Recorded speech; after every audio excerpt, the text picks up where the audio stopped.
These are 5 peptides that personally changed my life. And I'm someone that has been using peptides for over a decade now. And yes, peptides have been available for a very long time. It was just very hush-hush and used in the professional sports rather than general populace. First off the bat, I'm actually gonna talk about 2 paired together because this one was the first one I ever did and I still use today. And that was BPC 157 and TB 500, which is most commonly known as the Wolverine stack. Now, a decade ago, I actually tore the tendon off my wrist right here. There's actually an indentation still there on my wrist from where it kind of sat. And it's the first time that I ever ran BPC 157 and TB 500. And I was kind of dumb and I knew that going close to on site supposedly worked better. And I went directly into the tendon when I did it and would inject it and it reattached within 7 days. It was about 5 days and it reattached. Caution, the next part kind of hurts. So I was doing 20-pound curls and I felt it snap back off. I kept doing the protocol, it reattached, and I let it fully heal afterwards. Tendons may heal fast, but they don't stay attached all that well. They need some time. So that was my first experience with it. I did 250 micrograms of each one 3 times a day directly into the tendon, and it felt like a bomb was blowing up in my head every single time I'd inject.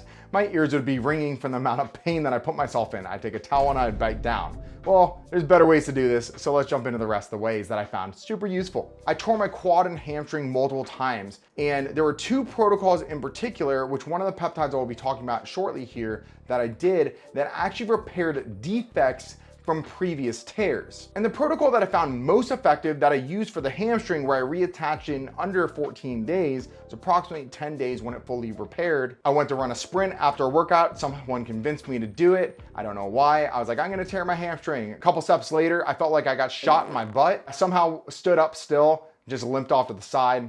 And I was like, well, good thing I had some peptides on hand. So I was directly injecting into my hamstring. But this is where the protocol got unique. TB 500, I did 5 milligrams for the first 2 days, followed by 2.5 milligrams for the next 2 days, followed by 1 milligram for the next 2 days, followed by 500 micrograms daily after that point.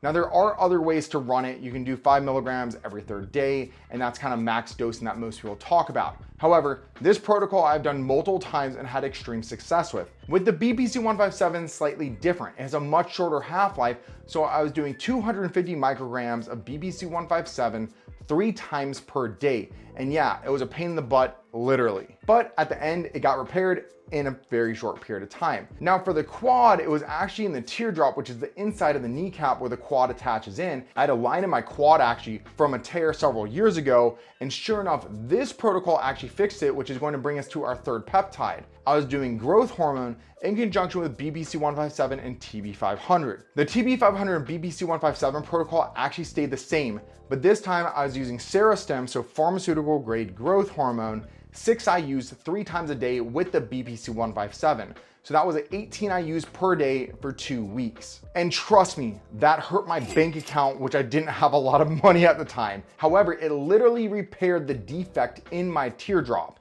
and I was back to 100% within 14 days. Now that brings us to number 3, which is growth hormone. However, back in the day, we didn't really have access to things like tesamorelin or a really good GHRP. We had GHRP2s, which were pretty accessible, but the issue is it affected other hormone levels and drastically drove up your appetite, which could have been a good thing. In fact, we used to use it to drive up our appetite.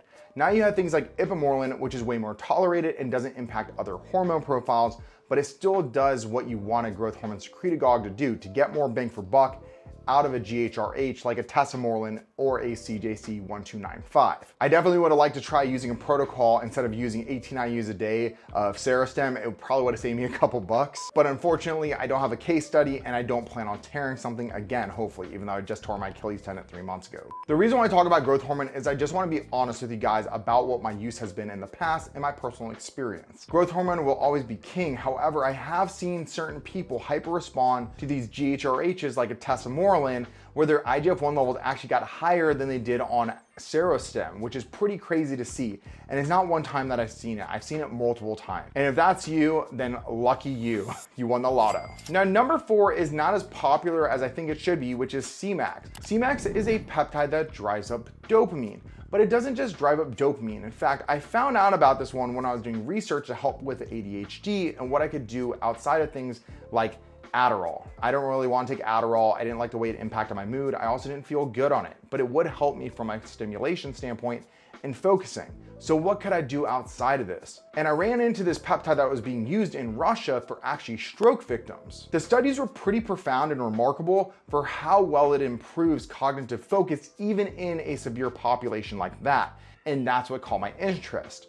Well, a decade ago, I couldn't find it anywhere. However, nowadays it's relatively readily available. And this was part of my last bodybuilding prep actually, where you get super depleted down and you lose cognitive focus. The whole point of that prep for me was how lean could I get and how much could I focus while retaining how lean could I be. This prep was completely different because I was doing an entire nootropic experiment.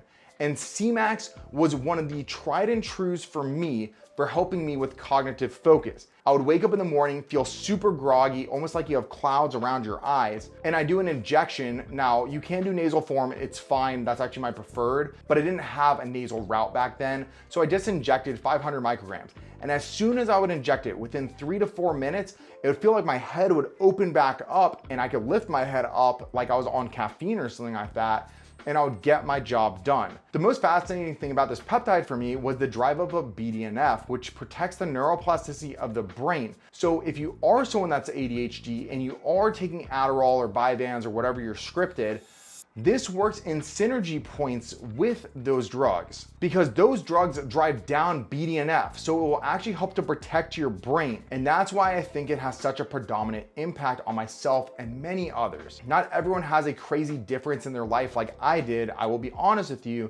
If you have a sufficient amount of dopamine, this may not do much for you. However, the people that need it, it makes the world of a difference. And also if someone is depressed and having sense of apathy, like not wanting to get stuff done in the day, doing Semax could change that person's life rather than just having to take a drug like Wellbutrin. This could be a nice substitution potentially.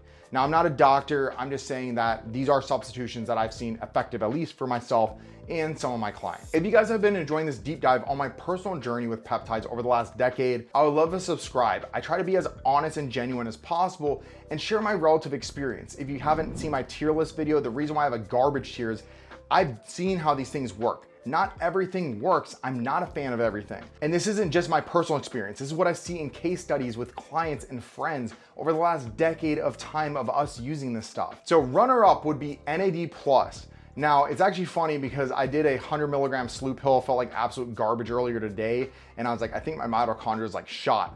Went to the fridge, pulled out 50 milligrams of NAD+, injected myself, and no joke, I felt like a new man again. NAD+ has nearly no downsides if someone doesn't have methylation issues. And if someone does have methylation issues, take a methylated B complex. But NAD+ is one of the holy grails for longevity, protecting the brain, protecting other organs. It helps with nearly every cell in the body. And there's been a really weird relationship lately where I've been doing NAD+ or an NR drip, which is the same thing as NAD+, it's just a denser molecule, it's the precursor. I've actually noticed that my psoriasis actually settles down, which is crazy. And I've tried this multiple times where I stop taking it and then it starts to come back and then I do another shot or IV drip and all of a sudden it goes away again within several days. It's pretty remarkable. But just from a mood standpoint, on like a hard day, rather than having to do caffeine, I can literally do NAD+ and some Semax and I'm ready to get my day started. And while this was going on, my second runner-up was Glow. Now, I've already disproven the fact that you can't inject blends. Now, if the dosing needs to be different, there's a reason to not get it in blended form. However, you're already injecting yourself with enough things, might as well get it in one bottle if that's a proper dose for you. I have a 90-day test showing that it's stable and that the copper does not degrade the other peptides that are in there. Glow's been pretty cool for me because I was coming out of an Achilles tendon tear and I started running Glow. So post-surgery, which I've had 4 major ones in the last year, I always have really bad psoriasis episodes, hair loss, and other things like that. Well, I've seen actually how much it's improved my skin over this period of time and my hair, which I'm going to be releasing a full protocol on my YouTube channel in the very near future. But with Glow in particular, I have seen GHK by itself versus GHK in conjunction with BBC and TB500, and there's a drastic difference between the two. If you're interested to learn more about GHK copper, click the video right here. Now, jumping into number 5, this is Retatrutide. Now, when I was bodybuilding, I did use insulin. Retatrutide did not exist. However, what I was taking insulin for was to protect my pancreas from the amount of food I was eating. What people don't talk about is how protective it is of the beta cells in the pancreas. So it literally helps the pancreas to function better and protects the pancreas at the same time. On top of this, what I see in practice is the massive improvement in cholesterol.